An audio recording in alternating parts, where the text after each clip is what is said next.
right now so that we make sure that this one gets recorded. We don't want to miss out on Rebecca's. I would prefer it not be recorded. No, we need to have yours recorded. So, all right, I just let another person in. Oh, here's another one. Make sure we get everybody in here. Looks like some people are flooding in here at the last second. So let's make sure I get everybody in here and then we'll get started. Flooding is a good metaphor because that's what it feels like outside in Northeast Ohio right now. Exactly. If we were all on the campus of Ashland together as we had planned, we would be swimming. I think so. I think my backyard, you could probably swim in it. Yes. All right, I think I've got the last person there right now. So I'll keep letting people in then as we go along, Rebecca. And again, I'll monitor your chat for you as well. So we'll go ahead and we'll get started then. Let me introduce you to my friend, Rebecca Schmeller. She is an assistant professor of management at Ashland University. And she's presenting to us today using discussion forums for robust assignments and presentations. This presentation shares the use of LMS discussion forums to combine student secondary research, presentations, and interaction. Instead of having research projects shared only with a professor, this approach uses an open, learn from peers approach. I will be monitoring the chat, so please go ahead and feel free to put any questions that you have for Rebecca into the chat, and I'll help her to monitor those so that we get those answered then for you as well. So Rebecca, thank you again for joining us today and presenting. We really appreciate your expertise. So without further ado, thanks again and take her away. Okay, so this is the first thing I'm going to do is something we are all very familiar with. I'm going to pull the rug out from under you. Remember what that felt like a couple of months ago? So now we all get to feel it again. No, actually, it's not that extreme. What I'm going to show you is the meeting agenda, which Randy just read from, stating that our session here is called Using Discussion Forums for Robust Assignments and Presentations. And this is exactly what Randy just explained, the idea of using Blackboard forum as a way for students to submit assignments in a way that is more open than submitting them only to professors, so that they in fact read each other's assignments and feel accountable to each other for what they post there, and also up their game a little bit because of the interaction and the expected critiques from classmates. So it's a classic educational standard. But here's where the rug pulling comes out. Are you ready for this? In planning an online consortium meeting, Chuck Piscatello sent an email out to all of the presenters when we first decided to move this conference to online and said, do you want to change your topic? And I said, yes, I do. And so, and it did get changed in many ways, but not on today's agenda. So what I'm going to try to do is marry the two. Not only what was printed in the agenda, but also this revised agenda, which Chuck and I had agreed to a couple of months ago, but it, for some reason, you know how it goes with different versions getting published, sometimes erroneously. We can all relate to that. That's what happened with today's agenda. But you'll see when I show you this edited agenda that I will find a way to include both the Plan A and Plan B. So this is Plan B. This is what I had submitted, you know, a couple of months ago and tweaking this particular session. And the change is the title is Using Blackboard or LMS to Augment and Improve Online Strategy Simulation. And the purpose is to demonstrate ways to use LMS or Blackboard as augmentation. And the methods are showing how I, in a class, an undergraduate business capstone course, tested linking assignments from an online strategy simulation to a Blackboard interface of Blackboard contents and tests. And the results were that linking the online simulation to Blackboard provided flexibility and the ability to improve the impact on and the impact on and experience of students. And the conclusion is that these LMS tools like Blackboard, whether it's forums or tests, can be used as augmentation to published and established simulations, allowing professors to tailor and improve the strategy software experience for students. So what I'm going to attempt to do here is give you my planned presentation about strategy simulations and how to link them to Blackboard and learning management systems, but I will also pivot over to Plan A, which was erroneously published on the agenda, about how to use discussion forums as a way to make assignments a little bit more interactive and accountability building for students. So back to Plan B, which is the simulations. I want to, I'm realizing here that I did not share my screen. Or did I? Yes, so you guys, I've been pointing to things on my screen, but you guys haven't seen it yet. So here's the edited version that I just read to you. And I'm also going to show you, this was the published version of today's agenda. So we're working off of 2 plans here, which is no problem. So the world of strategy simulations, I'm going to show you real quick, is best understood by looking at this. This is a strategy simulation that our capstone students use at Ashland University to sit in the driver's seat of not an airplane, so it's not quite a flight simulator, but a CEO. So our students mimic being a CEO, and they make decisions about how to run their company. And this is one set of decisions. You can see here on the far left is the types of decisions that CEOs have to make, right? Or at least functional experts. They've got to decide how much to spend on product design, how much to spend on marketing, on compensation, facilities, corporate citizenship, finance, cash flow. And if you zoom in to particularly product design, you can see it gets pretty nitty gritty. So of course, at many companies, there are dozens or thousands of engineers trying to figure out what the right decisions are for product design. But in a simulated environment, we try to give our students a snapshot of that, which includes things like this: deciding what kind of components to put into the camera. In this case, our students run simulated camera companies. How much to spend on research and development. And then this simulation is basically a grid-based. It's, if you imagine, there's basically an Excel spreadsheet hiding behind here. And so every time students make a change, it affects their results, which are recorded down here at the bottom part of the screen. So they can see how those decisions affect their costs. And then there are other, I'm sorry, I'm admitting people into the meeting because they're blocking my view. So then we have other screens here like marketing, and you can see the types of decisions that students make from a simulated standpoint are things like how much to spend on marketing. So for example, what kind of price to set, what type of cash to spend on a retailer support budget, or how much to spend on advertising or on website displays, things like promotions. So students make those decisions and they continue to see how those decisions affect what happens in their business. So the formulas here help them to see projections of how certain marketing expenses will increase their market share. And then things for compensation and facilities, some of the decisions include how much to pay employees. So what is the base wage, what types of bonuses, what types of fringe benefits, and then they have to decide how to spend their cash at the facility. So how many workstations to include in the factory, how much to spend on robotics upgrades in the factory. And one of the things that our students really enjoy is this social responsibility, deciding how much to give to charity, how much to spend on green manufacturing, how much to spend on renewable energy or working conditions, supplier codes of conduct. So each one of these decisions requires a lot of calculations and analysis, and that's what our class is designed to do, is help students do the data analysis to figure out how to make these decisions. In the end, they have to make finance decisions, how to pay for all of their previously allocated cash decisions.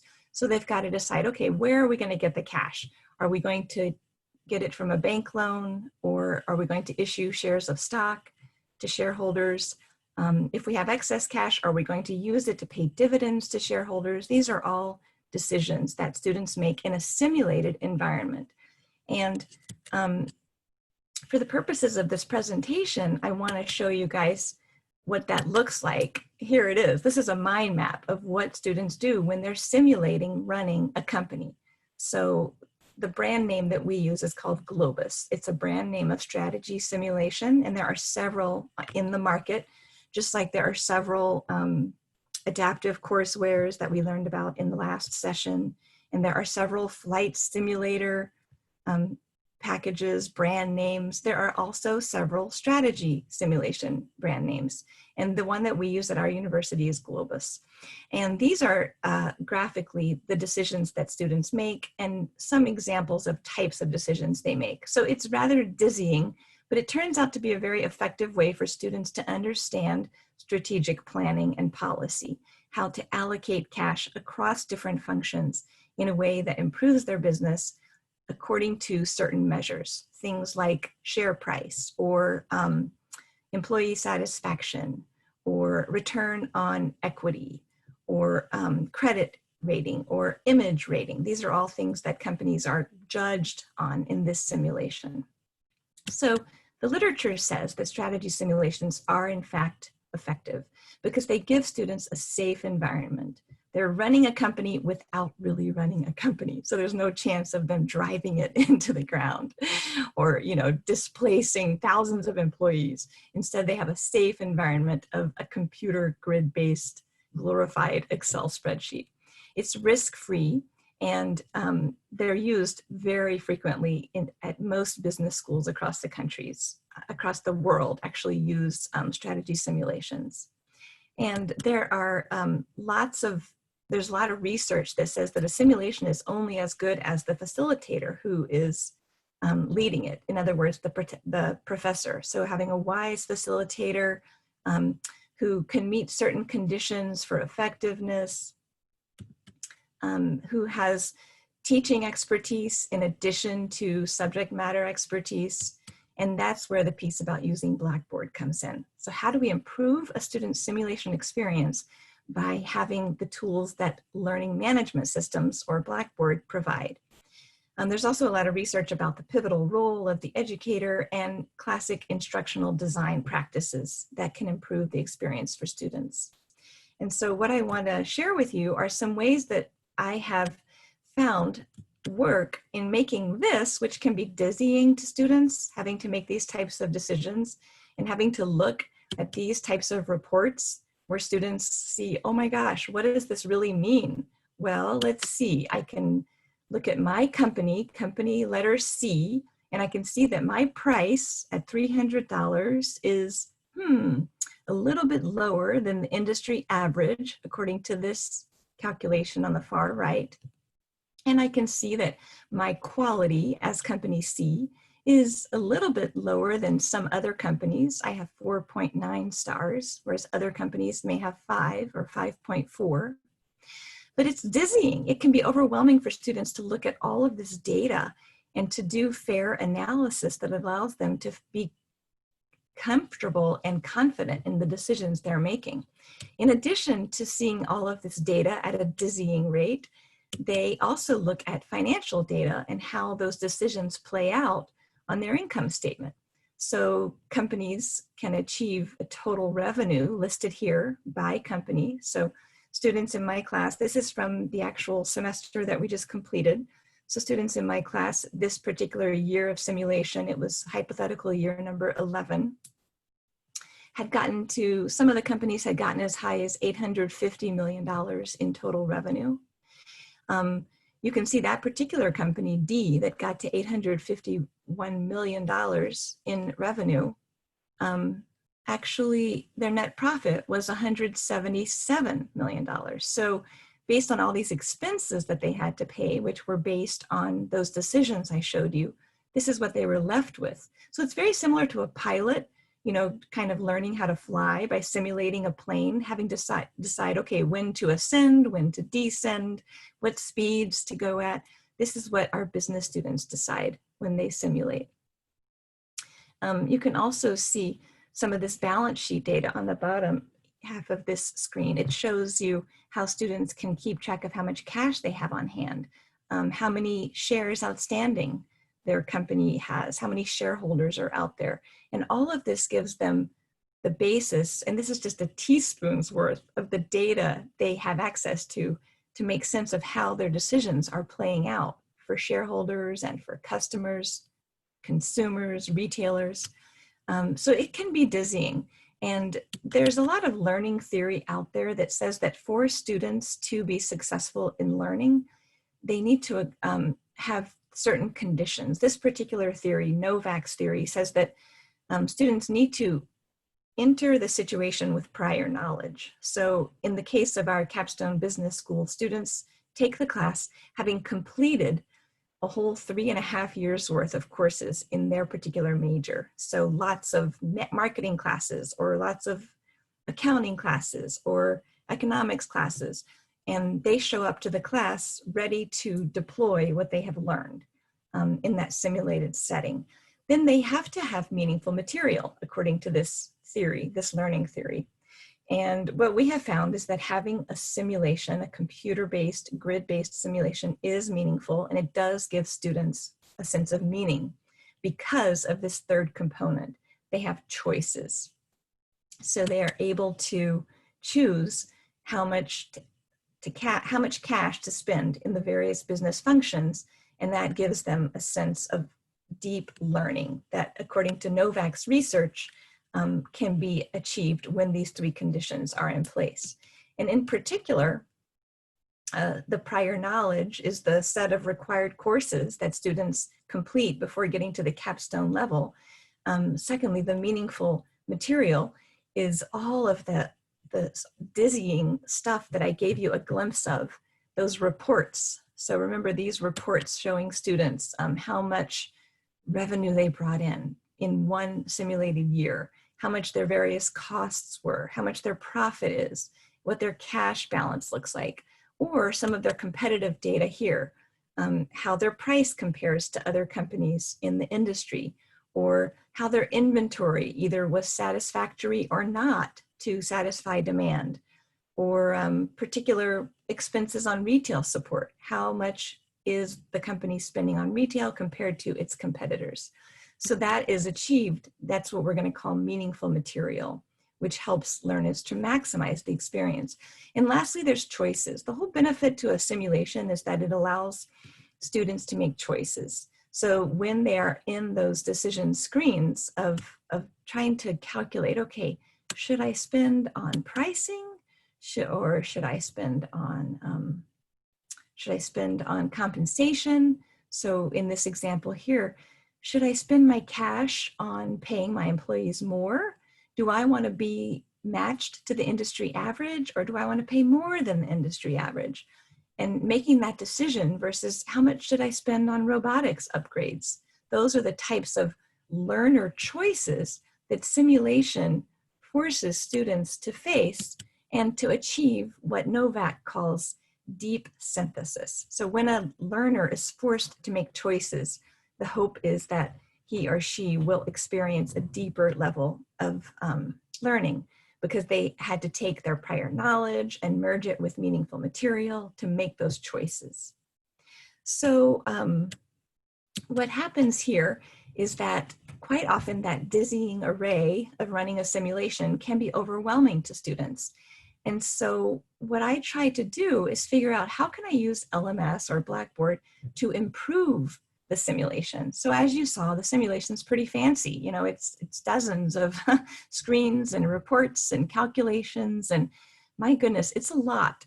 So what I've decided to do is use Blackboard and learning management systems at your school to improve the product. And I think this is applicable not only to simulation learning, but also to other topics. We all have our discipline, and our discipline comes with textbooks and materials and learning methods. And our challenge is to figure out how we can use Blackboard to make it better for our students.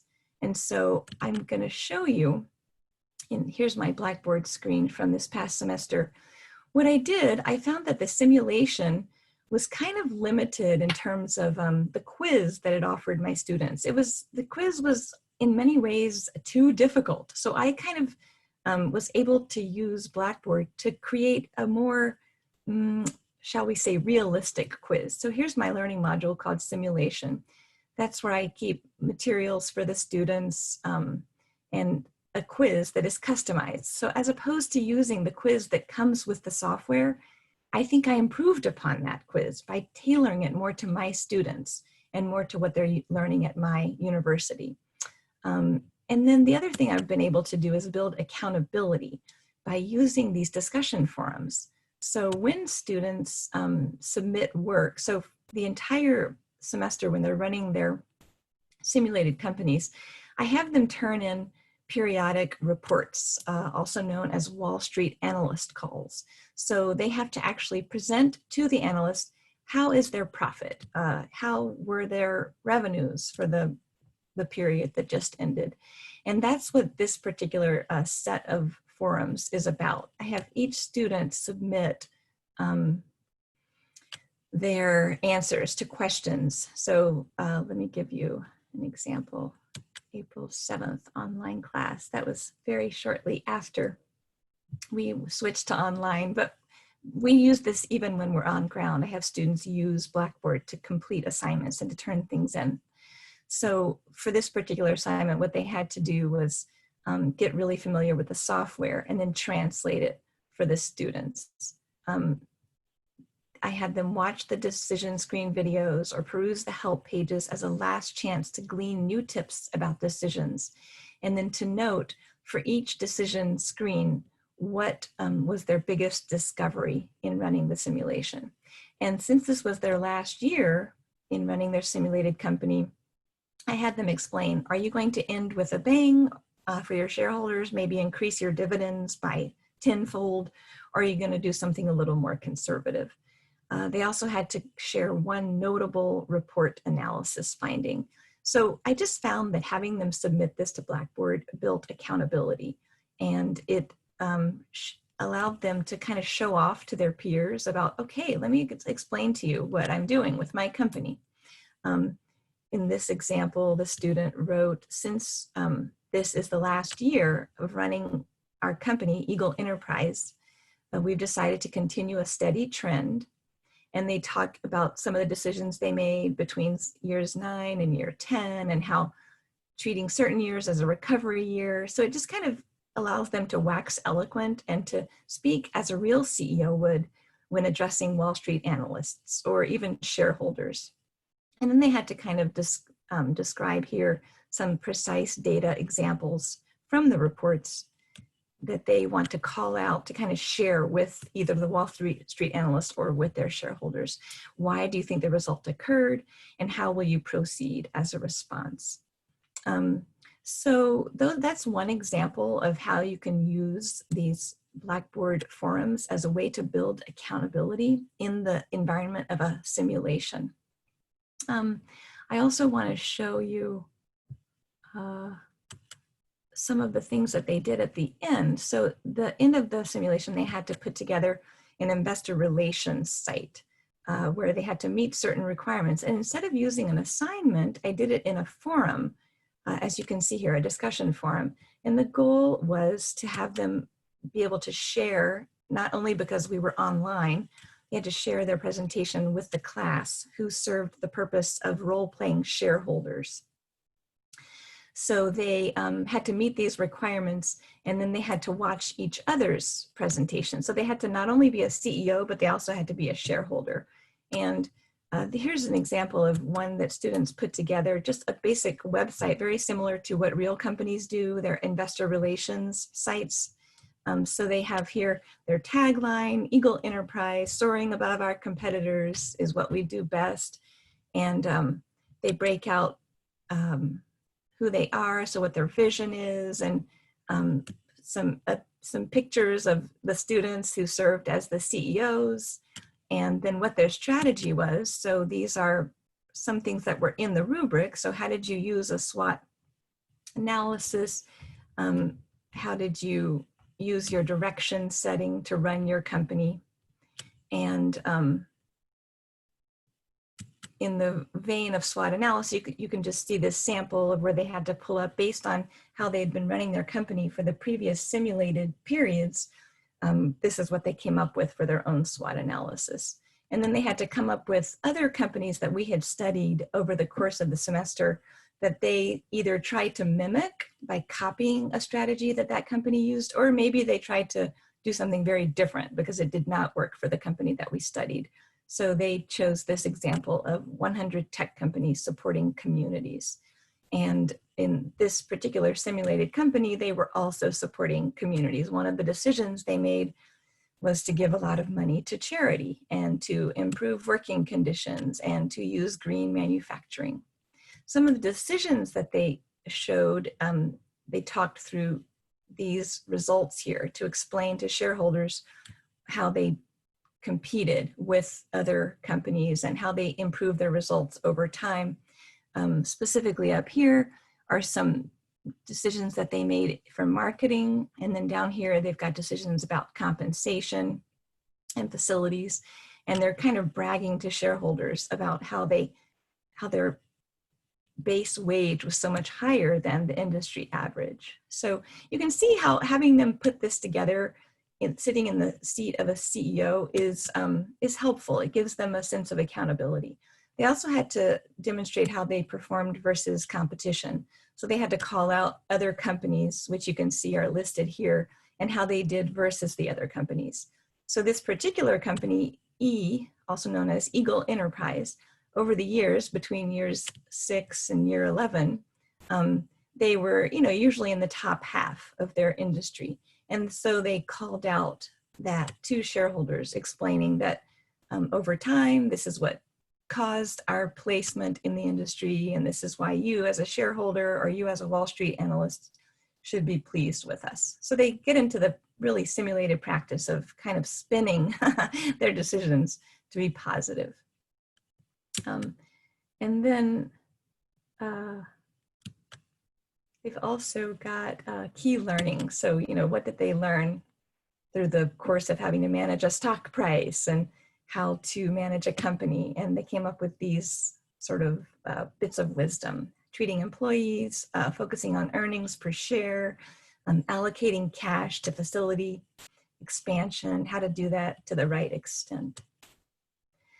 So the nice thing is what that does in a Blackboard setting is it shows them, it gives them accountability.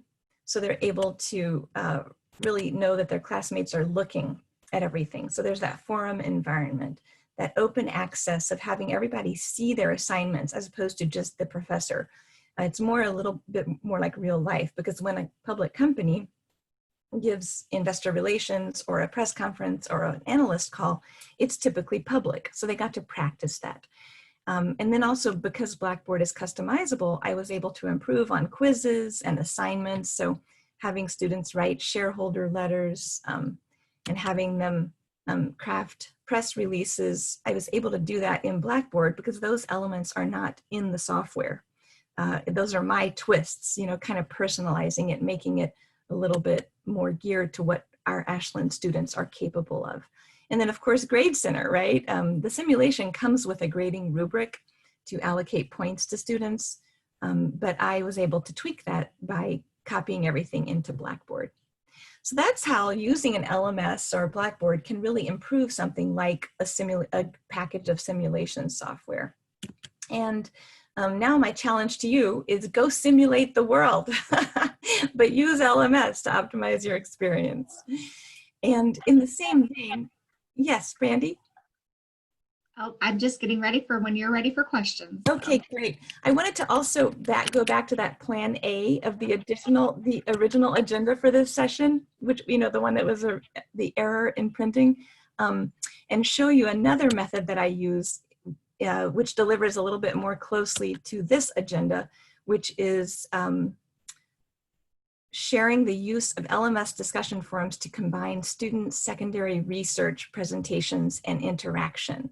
So instead of having the research projects shared only with the professor, this approach uses an open learn from peers approach.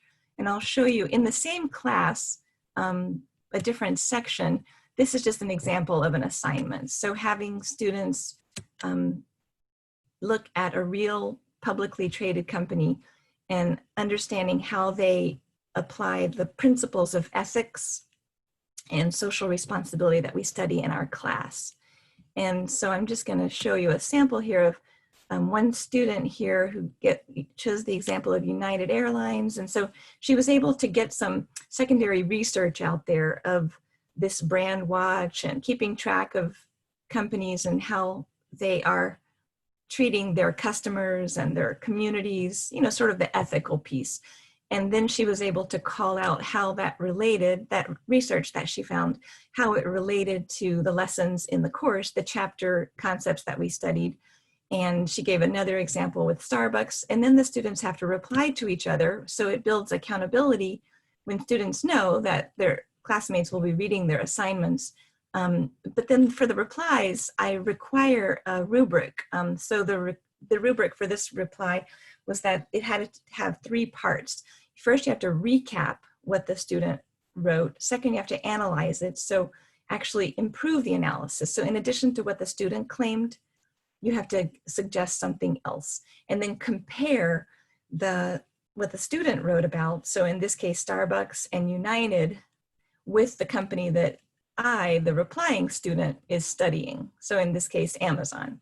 So that's another example of, and I have lots of different ways, and I'm sure we all have different ways. I thought it would be fun in this forum to discuss those ways that we use Blackboard to increase student accountability and to share their research with each other and kind of learn from each other and what each other found in their research.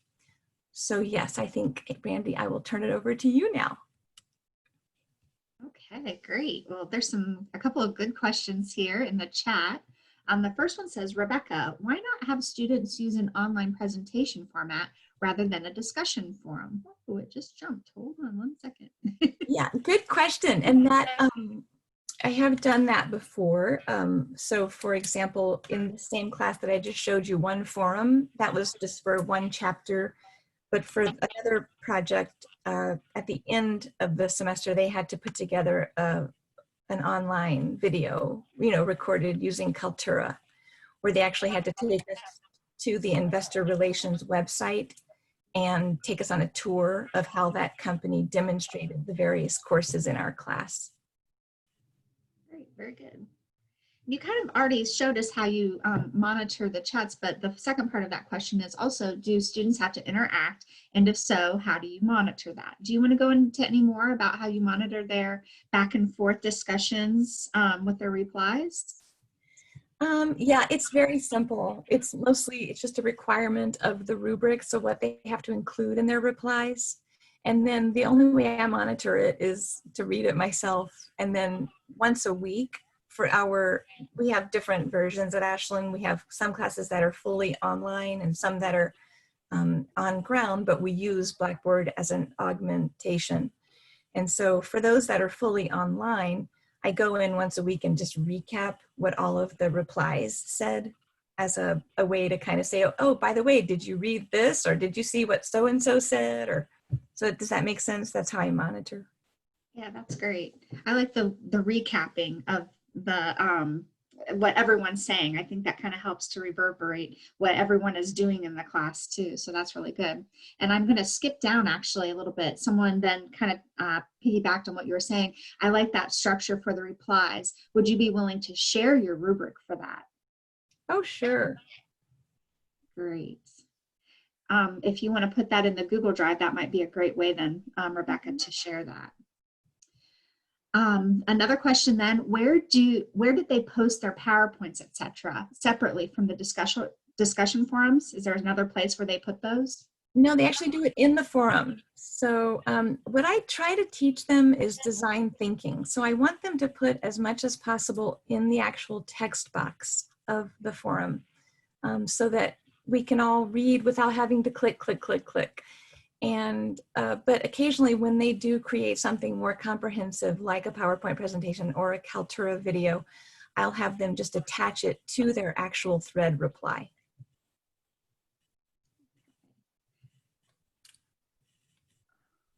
but I prefer to have them for other assignments when it's not as comprehensive. If it's like a smaller piece, then I have them just use screenshots from, for example, the investor relations site. I'll have them copy and paste a piece of the annual report or a piece of the board of directors. Every now and then, they'll screenshot the board of directors photos to give a ratio of gender balance, things like that. So I do have a requirement that they have to have graphic elements in their forum thread replies. And those are typically screenshots from investor relations. That actually kind of goes along with this next question. More examples of the discussion strategies, please. So do you have some other strategies that you use for those discussion forums? Do you want me to share my screen and show you another forum from that same class? Yeah, that'd be great. Okay. So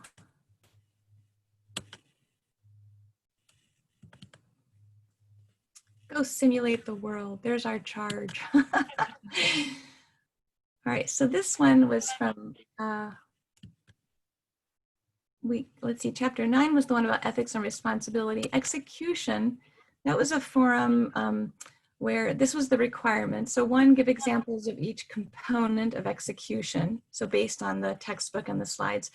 And this list here is the list of 8 components, and expand 2 of them with detailed examples for your chosen company.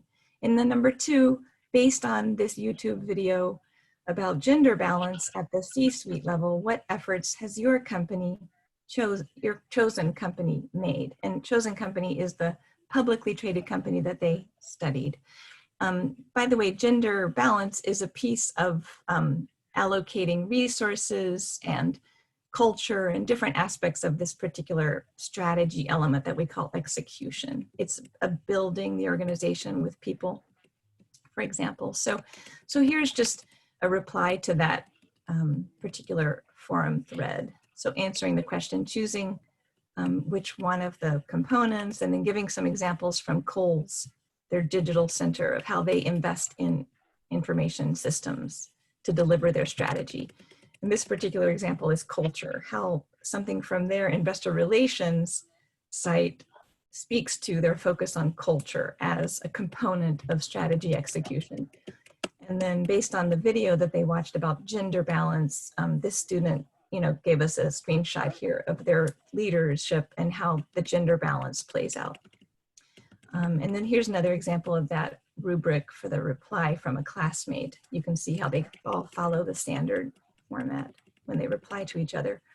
And then I'll just continue scrolling down and grab another one. This is where a student took a graphic from our slides and applied it, and then, screenshotted it into her reply, and then kind of explained how the company that she's studying uses the piece of building organizations and information systems. The company she chose was Starbucks. And then she has another similar example here of how the company achieves gender balance. And then there are some student replies to that particular post. So those are a couple of other examples. Very good. And then it looks like there's mostly just comments here that one of them is, in our LMS course module pages allows for the creation of student content with a student ad build can be seen by all students. So a lot of people are sharing some of your same sentiments. I love it. I do that in my classes too, and they really struggle with embedding everything. Happy to hear I'm not alone. So are there any other questions for Rebecca?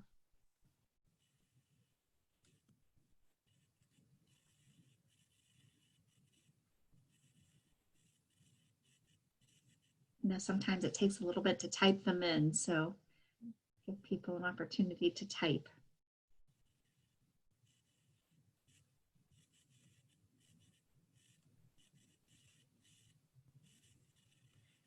Rebecca, while people may be typing, do you have anything else that you'd like to add?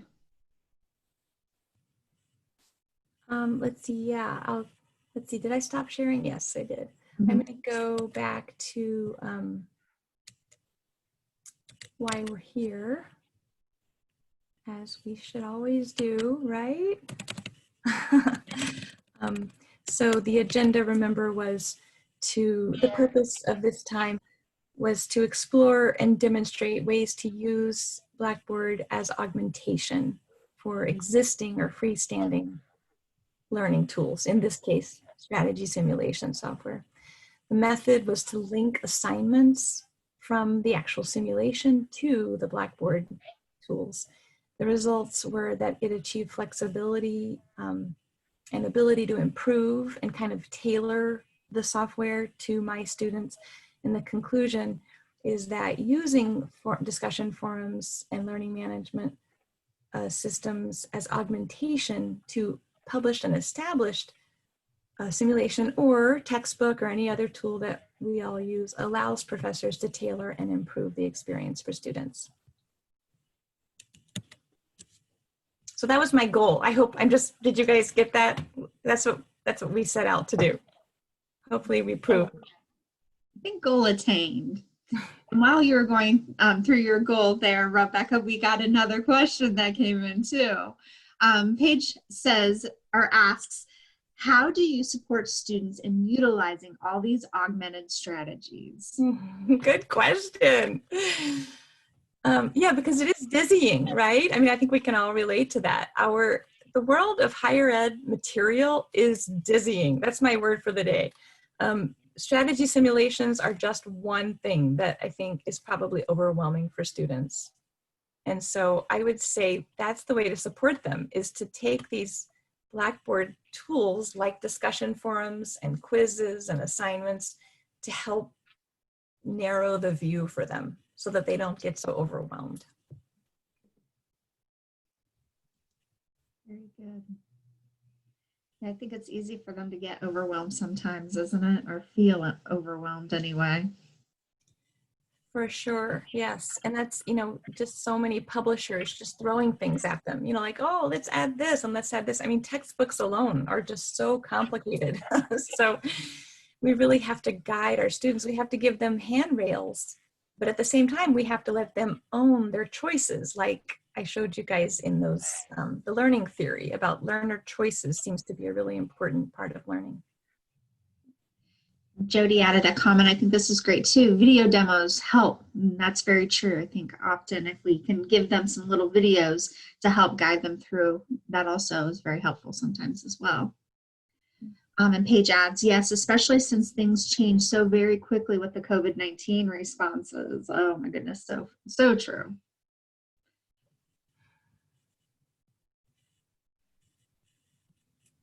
We'll give people a couple of minutes here to type, and while people may be typing, I'm going to go ahead and enter in the two links that Chuck snuck in earlier and added in for us. The two links, don't forget to add into the Google Doc for our final presentation, which is going to be starting here in just a little bit. And then the closing session link, I just added that in while people are maybe typing in a couple more extra questions here for Rebecca.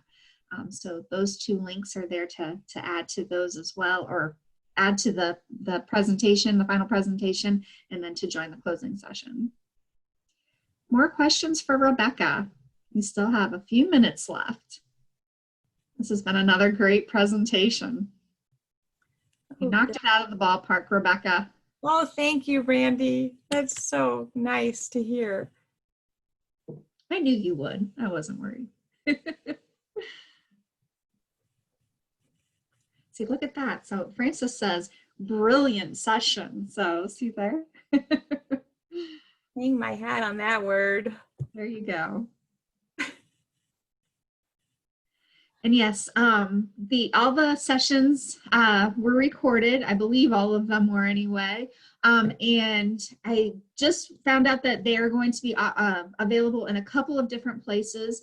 One, the links will be sent when Chuck sends out the evaluation links and the Google Drive links. And then Steve just let us know at the beginning of this session that on the QM site, website where these links were originally so that you could join the sessions, then now they are going to be replaced with the recordings. Once the recordings have all rendered, they will replace those original links with the recorded links. So you'll have them there available then to you as well. So you're welcome, Francis. I've been having a great time today and I've gotten to learn a lot. So it's a win-win for me.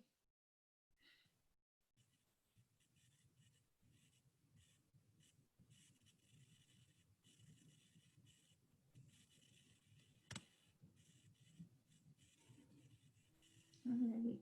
As people are putting their final comments in, I just want to again thank you all for coming to another great session, and thank you again, Rebecca, for being such a great colleague and friend and presenter here today at our QM annual membership meeting. So I just can't say enough great things about how wonderful this has all went today and the great presentations that we've had.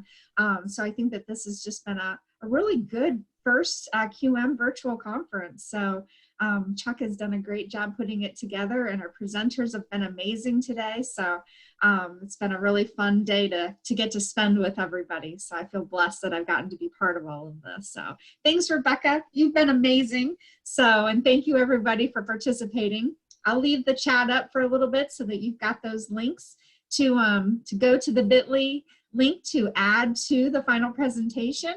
And then also to be able to go straight to that closing presentation as well. So thank you once again, everyone. Thanks, Randy. Thanks, Rebecca. Hey, Mitten, how are you? What's that, Randy? I see Mitten. Oh, Nitin, hi. I didn't know you were in here. I haven't seen you for so long. We miss you. Yes, for sure. All right, so I'll see you guys in the closing session. All right, Yep. thanks. Bye.